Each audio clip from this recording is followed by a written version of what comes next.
Metaphor is a bleak world painted with tragedy and prejudice. It explores the differences between its people in a dream-esque setting.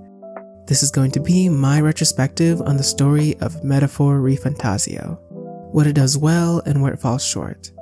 I'll also be giving it my review after nearly 100 hours in the game. I wanted to make this video because I found the story divisive. I know a lot of people who really enjoyed its overarching themes and some who thought it dragged on and remained the same for it. So, without any further delays, tell me, traveler, is this just a fantasy to you? Running down estranged hallways, we have our young prince, an assassination attempt. Flanked on both sides, the two knights Grius and Hulkenberg weren't able to stop the assailants in time. As a result, the prince fell ill to a curse.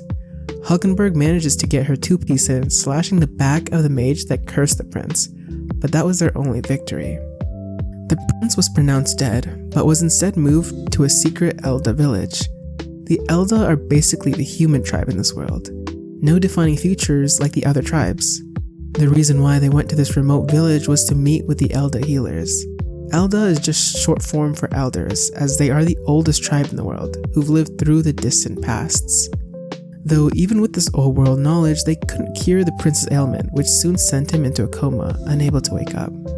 Though before the prince's final moments, they would meet with the MC, an elder boy who the prince relied on. Someone like the heroes in the stories the prince would often read. A beautiful start to the story, don't you think? But from here, I'm going to summarize the events a bit more to keep it concise.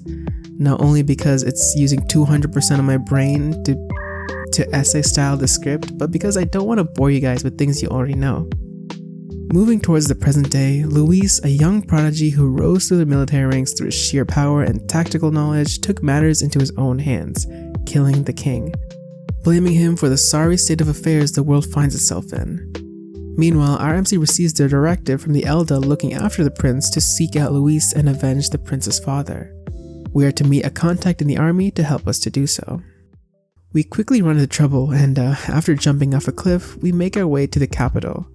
To meet with our military contact, Gallica, our fairy companion, cooks up a plan to join the army. So we go to enlist, where we proudly declare, I can take some punishment. Yeah, I don't know why that's an option in there, but it's just too funny not to say. Resting for the night before we head to the front lines, which is where we make quick friends with Stroll, a Clamar. The Clamar are usually those of the elite or noble class, their distinctive feature being the horns on their head. When the two make it to the outpost, it's a bleak sight as everyone's been put down by a human, a distorted creature that's hard to put into words. See, I really do like this concept and the way they introduced it in the story. It's brought so much interest and intrigue, like what does the story mean by those are humans? Are they actually, or is it some kind of metaphor? I'm sorry, okay, just give me that one. Also, it would be cool if you guys subscribed. As a tiny, little, insignificant creator, it would really mean a lot to me. Thank you. Okay, so the MC and Stroll end up picking a fight with the human. Stroll says a cheesy one-liner and goes in to die when the MC breaks in with his unique power, taking the human out. Only then does our contact come out of hiding, Grius, the prince's old tutor. Like, what was this bitch doing just watching us fight that thing? After explaining the whole situation to Stroll, or well, him just eavesdropping, he joins our cause to take out Luis. The capital was holding a funeral for the king, so we knew everyone would show up to be there, including Luis. The MC and Stroll would make an opening, which is when Grius would land the killing blow. And yeah, it didn't go to plan at all. Luis pops in like a god, like the main character floating down, dropping a dead human in the middle of the area while he does so. He offers his protection against the humans to those that join his cause and make him king.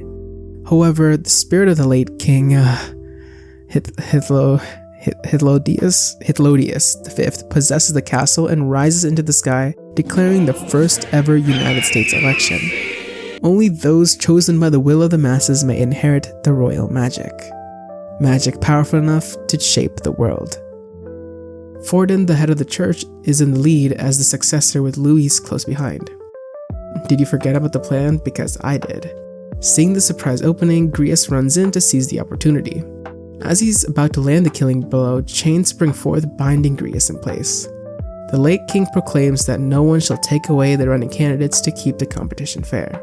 The top 20 candidates have the king's protection, just so those more powerful can't just snuff out the competition. But this is a bittersweet moment. Luis takes this opportunity to kill Grius, who's stuck in place. The one who killed the king was protected from the one that served the king loyally. It's this line of bitter, confusion, and justice that I like from the game. The mix of feelings, anger, rage, sadness, and understanding are all things that are conveyed well. Without the time to process it all, we run into undead skeletons led by Luis's underling, Zorba. This is where Hulkenberg enters the fray after seeing her old friend slaughtered, helping the MC and Stroll get away for the time being. The party regrouped as three and come to a few conclusions. One, that Luis is more than likely the one that cursed the prince, so killing Luis may end the curse on the prince. 2, because they can't kill Luis because of the late king's protection, perhaps getting close to him may let them find the spell that Luis cast on the prince. 3, to get his attention, they decided to run for the election. First things first, Zorba had to be dealt with. One revived human and a dead human again later, the party sets off for the first leg of their journey. The church decided to hold a tournament of sorts so that people could see and choose who they wanted to vote for, though it was clearly rigged in favor of the church. The first part of the competition is to bring the biggest head. Most bounties were taken already, so the party decides to take this on metaphorically. I'm sorry, okay, it's just I have to. But yeah, the gang decides to take on the biggest criminal on the block, a kidnapper who's taken over 12 or 20 kids. So that's where the next part of the journey takes place.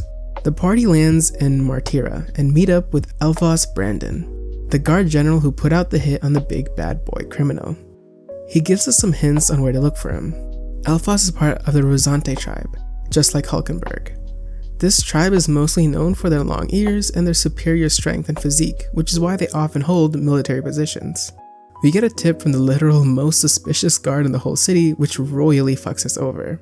He tells us to travel to where the hideout may be when the sands are up. This is because there are deadly sandworms patrolling the desert, but in the storm, they're more or less asleep. Yeah, the party gets baited and end up inside a human worm, which they're forced to come out the other way. I don't know why this was such a focus, but it was. And now you have to experience the discomfort like I did. But they eventually reach the hideout and find Heisme. He's just a cute little rat guy, a flying rat guy. Part of the Ujif tribe, one of the tribes that are heavily discriminated against because of how different they look, often being seen as creepy. After a bit of tomfuckery, the party realizes, hey wait, this isn't our guy. It's probably the really suspicious guard that gave us that fake ass bitch ass god awful tip that almost. So we make our way back to the castle. We force Heisme to have a change of heart. Sorry, wrong game. But in essence, to find more information, the party brings in the Ujif to clear his name. The party returns, and in the middle of their discussion trying to clear Heisme's name, the Ujif hears the sounds of children with his super hearing ears, and just like that, he disappears. Can you guess his archetype? The city goes into a frenzy and locks down as they believe it's Heisme. As night falls, the party finds Elphas with Heisme, who seem to have found a secret passage that leads under the city. And what do you know, it was led by the super suspicious second-in-command guard. As the party makes their way through the underground tunnels, they keep running into a baby-like human. We soon learn that the lordess of the manor, Joanna, I'm just gonna forget the names, Joanna may be at fault. They also learn that Joanna had an affair with someone. Unfortunately, that someone wasn't Elda. Elda have been shunned by all tribes as they're often associated with disaster. So when the baby was born, it was immediately killed by those close to her. The story starts to paint out this cruel story. Lovers across tribes, a baby who's done no wrong other than just existing put down. It's just too much for any person really. At the center we find Joanna with the twisted form of a human, taking on a baby-like appearance. Joanna, who's lost her baby, her motherly love blinded her, and in her despair, she saw this human as her child, feeding it the children of her own city. The party opens Joanna's eyes and helps her get over the loss of her child, to start to grieve properly, to see that this monster wasn't her baby. She has a change of heart. But this is the kind of storytelling that kept me playing non-stop. The game still pulls out twists and tries to tackle dark topics. I think it does a really good job at doing so, especially in this part. The beginning is a bang and it carries it through with an explosive surprise, pushing the party to become king. It tugs on the player's heartstrings and guides you down a grey dotted line. How the injustice surrounding people's hearts because of their differences come out in terrible ways. Joanna decides to confess her crimes and offers up her head. The party travels to the port city where each contestant will be showing off their bounty. It was pretty alright, but I was completely floored when Forden, the frontrunner of the church and in line for the throne, executes her in front of everyone. It was hard to see and it really set the tone for the story, one grounded in a twisted reality. Now, this next bit is where I consider the slowest part of the story, and there's a lot of downtime after the crescendo of events that occurred. Luis invites us to join him when the party proclaims what they did was for him, and are soon invited to a soiree. It's announced that the next leg of the competition would be to gather legendary relics of the past. The church who's running in the race, who also set up the competition, are working behind the scenes to rig it in their favor, even bending the facts. They announce that these relics belong to the church in the first place, which is completely not true. They just wanted to steal the symbols of cultures that don't follow their faith. So from now on, the story starts to touch on the topic of religion, but I wish it did more so. They were very light-handed with it. Forden and the rest of the church posse are clearly old, senile, and evil, but I wish it was exaggerated more. Tell us what each of these guys did to make us hate them more than just blatant corruption. I wish there was more of a clash of religion, maybe some that are extremely heavy-handed, like the Santafex, the main religion in the world of Metaphor, is kinda like that, but I wish there was more, maybe 2 or 3 religions that play that clash. One more cult-like, or just really anything. The religious aspect of the story felt very one-note. I know it's a really touchy subject as the game uses pretty Western imagery and I tip my hat to Atlas for even trying, but I think it's the weakest part of the story. Alright, so the party attends the party. Alright, so the party attends the soiree that Luis hosts and uses it as a perfect distraction to enter Luis's private headquarters. Our MC does so, but only finds an incomplete version of the spell that's been keeping the prince asleep. They can't do much with it, so the party leaves with the recipe. This is also where the gang meets Juna, another spy working for the prince. Juna belongs to the Nydia tribe, known for their jewel-like eyes and unique hair. Not only that, but they stop aging at a very young age, so their real appearance is that of dolls. They use a method to put on a fake image to appear older. They're often known as charmers with the side effect of being associated with scammers. Honestly, the tribes are such a cool aspect of the game. I wish the game went into it deeper, but I think they tried their best by including it in the follower stories. A lot of them were really good, but I just wish there was more. I think at that point the game would be too big.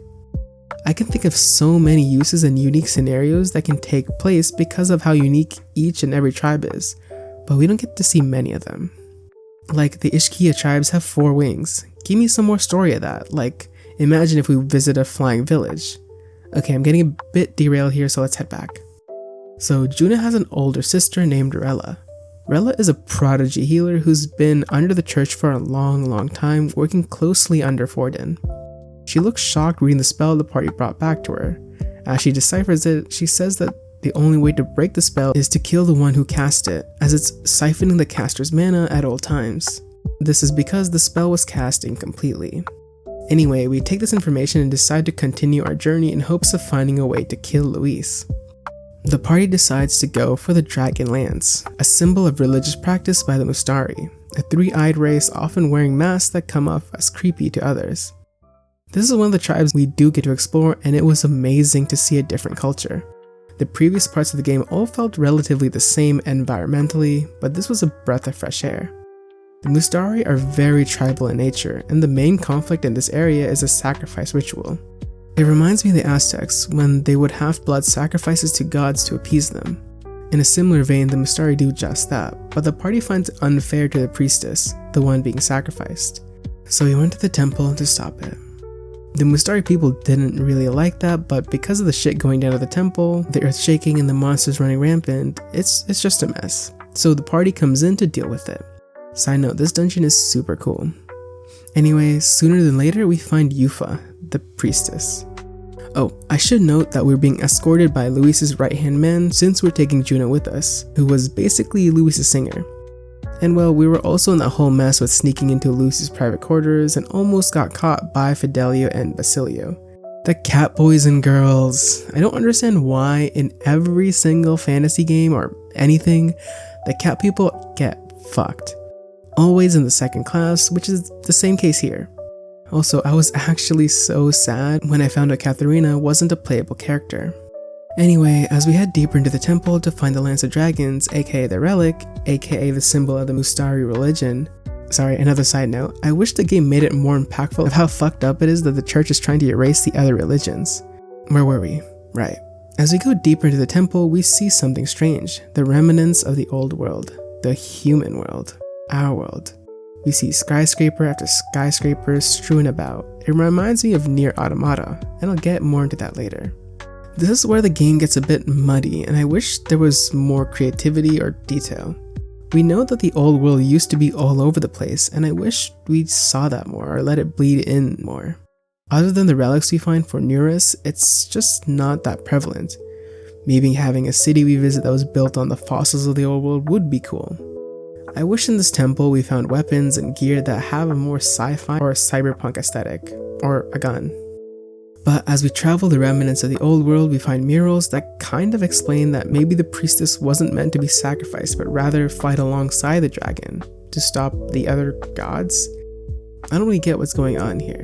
We see the old gods and monsters, it's just a mess that the party doesn't fully understand yet, and I personally still don't. Soon after, we make it to the altar after dealing with some humans and find the dragon. After saving it from a human, we find the weapon. The weapon absorbs the dragon's soul, giving it the power on par with the royal scepter the king uses. Since it's not fair to just take this relic, Yufa decides to join us as the party helped her realize that there's more to this world than just her home. The party also realizes at this point the lance can nullify the king's protection, so they scheme to kill Luis with it. They're almost successful, but Zorba is able to heal off the near-death injuries with his necromancy magic. Luis then uses the lance to kill Forden. Not only that, but he goes on a bit of a killing spree, killing Fidelio in the process. Seeing this, Basilio realizes what a dickhead Luis is and joins us, wanting to fight for the weak. After all, in Luis's world, only the strong will live, but both Fidelio and Basilio were weak to start with, so it would be an unjust world. Now, with the party completely assembled, with a member from each tribe, it's time to take on the world. You see, the church is crumbling now that the head, Forden, is dead. They nominate Stell to take his place, Juna's sister. However, Stell confesses to the party that she's the one that cursed the prince. Honestly, in a twist I didn't really see coming. She did act weird when seeing the spell for the first time, but I didn't clock it to be anything more than just being surprised. This is because Forden pressured her into doing so as he wanted to take the throne for himself. Stell was just a child when she had to do it, and she shows off the scar to prove it, the one that Hulkenberg gave her. Stell tests the party to see if they have what it takes to change the world, and after a touching goodbye, we take her life, finally freeing the prince.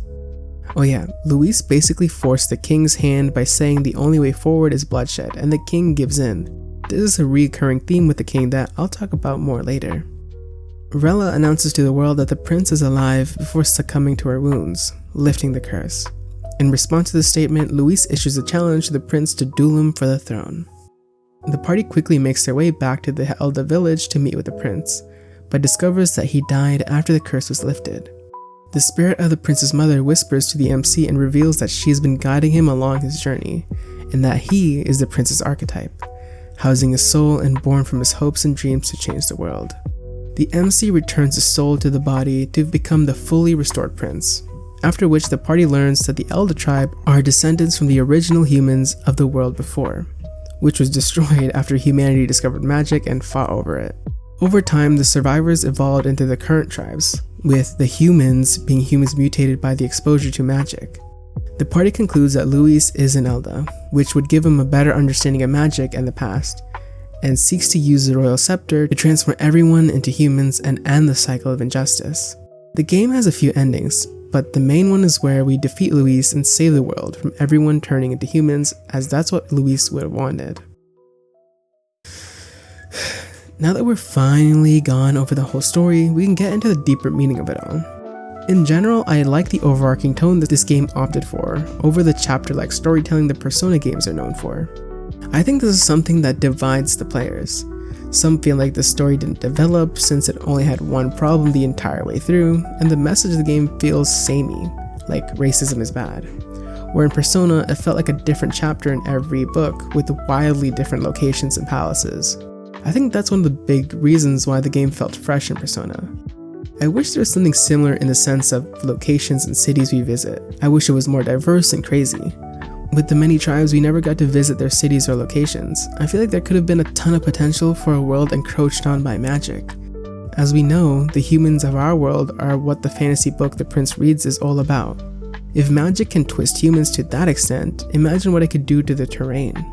I believe all the story elements are really solid. The explosive start, the tragic tales, and expansive world are well crafted, but not complete.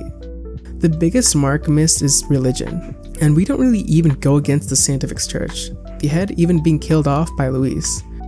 I wish there were more subtle influences throughout the world about the far past where us humans existed. Now, the biggest wrench in the story to me that made it feel like something was missing was the prince's family. You see, the late king had visited the remote Elda village and fell in love with the girl there, even having a child. He wanted to unite all the tribes as one. However, the church saw this and couldn't condone this, especially since the Elda were considered cursed, so an army was dispatched torching the village. Luis saw all of this as he was originally an Elda, and this is what fueled his revenge, wanting to get rid of the world of injustice in his own way. He despised the king for being weak.